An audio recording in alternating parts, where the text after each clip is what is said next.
Vous avez été nombreux à apprécier ma vidéo sur le CLU hybride rechargeable malgré mon très modeste niveau dans le domaine des voitures et pour ça je vous en remercie. C'était donc impossible pour moi de refuser quand BYD m'a proposé une nouvelle fois de venir découvrir un nouveau modèle, cette fois-ci 100% électrique. Et comme vous l'avez vu dans le titre, on se penche sur une voiture bien moins sage et qui débarque en Europe, la BYD Scion 7. Je remercie Jokem, mon copilote et créateur de contenu sur TikTok dont les liens pour le découvrir sont en bas dans la description. On va passer donc quelques heures ensemble à Marseille avec le SUV. Alors, qu'est-ce que ça donne volant en main? Salut, c'est Mathieu de Rester Connecté. Accrochez vos ceintures, on est parti.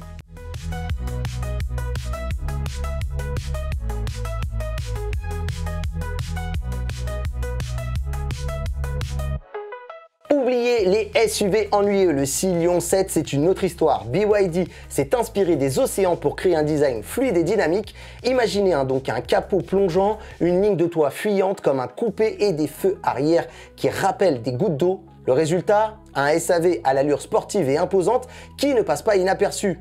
Avec ses 4,83 mètres de long, il a une présence sur la route et ses jantes de 20 pouces ajoutent une touche de sportivité. Le point faible est à chercher du côté de l'arrière qui fait très étriqué, qui fait qu'on n'a pas une très bonne visibilité. BYD semble avoir tout misé sur des retours caméra. L'intérieur du Scion 7, c'est une invitation au voyage. Dès qu'on ouvre la porte, on est frappé par la qualité des matériaux. Cuir nappa, finition soignée, on sent que BYD a mis le paquet pour offrir une expérience premium et j'en ai même entendu et lu certains qui comparent carrément ces finitions à la qualité allemande. Et la technologie, elle est partout. Élément central, bien sûr, c'est l'écran tactile rotatif de 15,6 pouces. C'est simple, on peut tout contrôler du bout des doigts, de la navigation à la climatisation. Et pour les fans de connectivité, bien sûr, Android Auto et Apple CarPlay sont de série. Le problème, c'est que comme le CLU DMI, les ports USB-C sont difficiles d'accès et ils ont même mis sur cette version-là une slot micro SD pour ajouter des médias. Ça paraît un peu inutile comme ça, mais si tu as oublié ton smartphone, c'est quand même cool d'avoir un plan B pour embarquer un peu de ta musique au lieu de devoir subir par exemple la radio. Non, très clairement, le problème qui a été le nôtre, c'est qu'il y a tellement de possibilités de réglage qu'on peut s'y perdre. Il y a clairement une courbe d'apprentissage pour savoir où se trouve tel et tel menu. Même si vraiment on sent que BYD a tout fait pour essayer de l'organiser au mieux, attendez-vous donc à passer pas mal de temps à décortiquer tous les réglages si vous faites l'acquisition de ce genre de véhicule.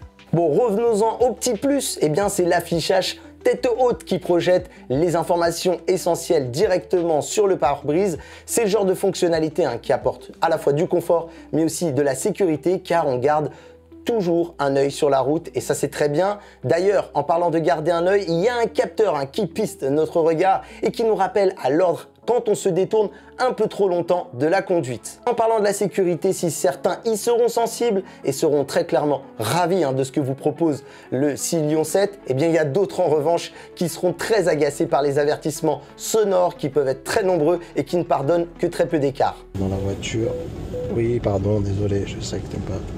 Abordons l'espace et confort. La Scion 7, c'est un SUV pensé pour les familles et les aventuriers. L'espace à bord est généreux, même à l'arrière, grâce à son empattement de 2,93 mètres. Les passagers ont de la place pour étendre leurs jambes, même s'ils sont grands. Si on avait déjà beaucoup aimé la place que proposait le CLU DMI, autant vous dire que celui-ci est bien plus spacieux. À l'avant, en plus des sièges chauffants, côté conducteur, on va trouver une fonction que j'ai adoré, la possibilité de choisir la fermeté ou non de son assise, une personnalisation qui devrait apporter un confort maximum, surtout dans les longs trajets. Personnellement, je me suis amusé avec et j'ai adoré. Et le coffre, pas de panique, il est à la hauteur du gabarit de la voiture avec 520 litres. Vous pourrez embarquer tout ce dont vous avez besoin pour vos escapades et même un peu plus. Je vous laisse regarder. Hop.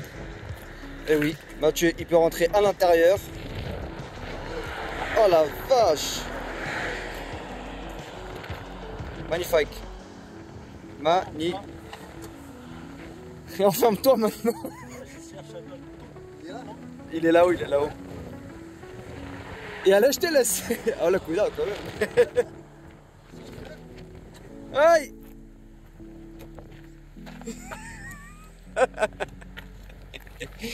Et oui, même moi qui ne suis pas très grand, j'ai même réussi à rentrer dans ce coffre. Et autre excellent bon point pour profiter pleinement du paysage, eh bien on a un toit panoramique qui inonde l'habitacle de lumière. Et je peux vous dire que malgré le vent, on a eu un beau soleil à Marseille. C'était l'occasion pour nous de profiter pleinement de ce toit ouvrant et c'était super agréable, surtout dans ce magnifique panorama que nous a offert la ville de Marseille. Allez, laissez-moi vous dire autre chose. La Silion 7, ce n'est pas qu'une belle gueule. Sous le capot se cache de la puissance et elle est redoutable. En version 4 roues motrices, elle développe 530 chevaux et abat le 0 à 100 km/h en 4,5 secondes. Ce qui est bluffant, c'est la réactivité de la voiture. Dès qu'on appuie sur l'accélérateur, elle bondit en avant, surtout quand on passe en mode sport. Franchement, ça décoiffe. Et grâce à la transmission intégrale, la tenue de route est impeccable, même sur les routes sinueuses. Allez, comme d'hab, j'essaie de jouer la carte de la transparence avec vous. On a testé la voiture qu'une toute petite journée, ce qui ne nous a pas permis de faire des grands tests d'autonomie. Il faudra sans doute plus regarder du côté des pros pour avoir un vrai retour plus concret sur le terrain. Je me permets quand même de vous donner les informations récoltées sur la voiture. BYD a fait le choix de sa fameuse batterie, la Blade Battery, une technologie LFP qui se distingue par sa sécurité et sa longévité. Elle est plus solide et compacte, ce qui offre une meilleure sécurité et une densité énergétique plus élevée et une plus grande résistance au choc.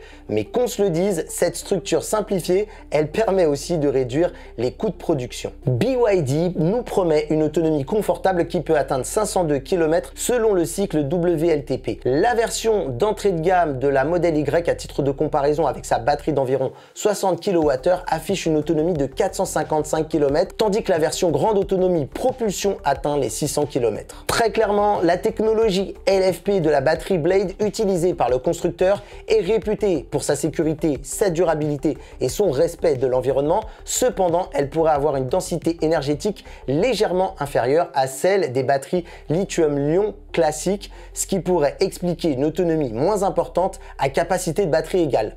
C'est donc une concession qu'il faudra faire ou pas en fonction de vos choix. Autre sujet, on n'a pas eu besoin de recharger la voiture lors de notre test et c'est dommage. Le constructeur nous a dit que sur une borne d'essai de 230 kW, on passe de 10% à 80% de batterie en seulement 24 minutes. J'aurais voulu savoir combien de temps il faut pour faire les 20% restants. C'est souvent d'ailleurs les plus longs. J'aurais d'ailleurs adoré constater tout ça par moi-même. Si vous êtes là et que vous avez connaissance sur le terrain de la véracité des performances, n'hésitez pas aussi à nous le dire en commentaire pour apporter un peu de l'eau à ce petit test. Le Silion est un SUV polyvalent à l'aise en ville comme sur autoroute. Et si je devais vous donner un de ses points forts, son confort acoustique. L'habitacle est parfaitement insonorisé, on se croirait vraiment dans un cocon.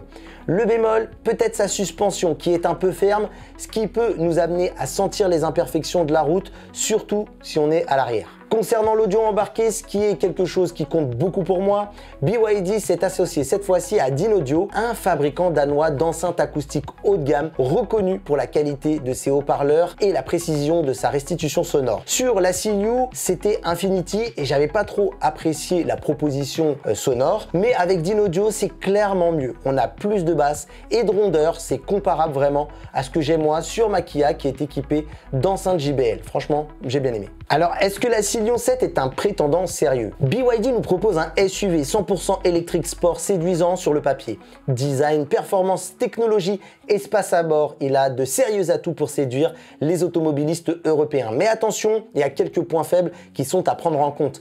La suspension ferme, la visibilité à l'arrière limitée et une autonomie qui, bien que confortable, reste inférieure à certains concurrents. Est-ce que ça en fait pour autant un bon ou un mauvais choix? Eh bien la réponse dépendra de vos priorités et surtout de votre budget. Côté prix, il faut compter au minimum 46 990 € pour la version confort. BYD propose une gamme de prix pour la Silion 7 avec la version Excellence AWD haut de gamme à partir de 56 490 €, un peu plus cher que la Tesla Model Y grande autonomie à 51 990 €, un peu plus cher que la Tesla Model Y grande autonomie à 51 990 € qui en plus de ça propose une meilleure autonomie sur le papier. J'ai aussi regardé du côté de la concurrence comme le Kia EV6 GT, la Ford Mustang Mach-E et le Audi Q4 Sportback e-tron. Pour certains, dans l'entrée de gamme, les prix se valent, sachant que derrière, ils ont aussi le droit au bonus écologique en leur faveur, ce qui ne fait pas les affaires de BYD et qui n'en fait pas forcément une voiture avec un prix totalement agressif.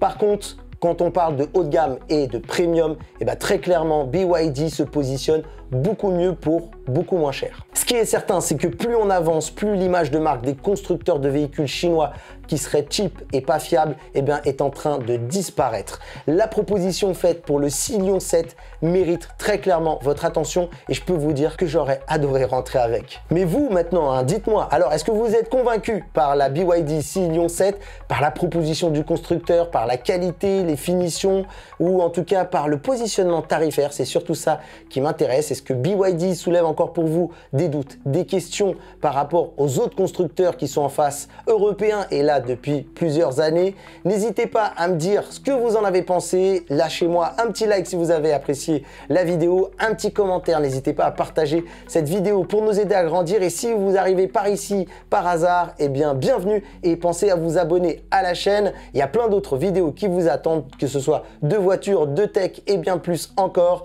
Je vous remercie d'avoir regardé jusque-là cette vidéo. C'était Mathieu et comme on dit chez nous, restez connectés pour de futures vidéos. Bye bye.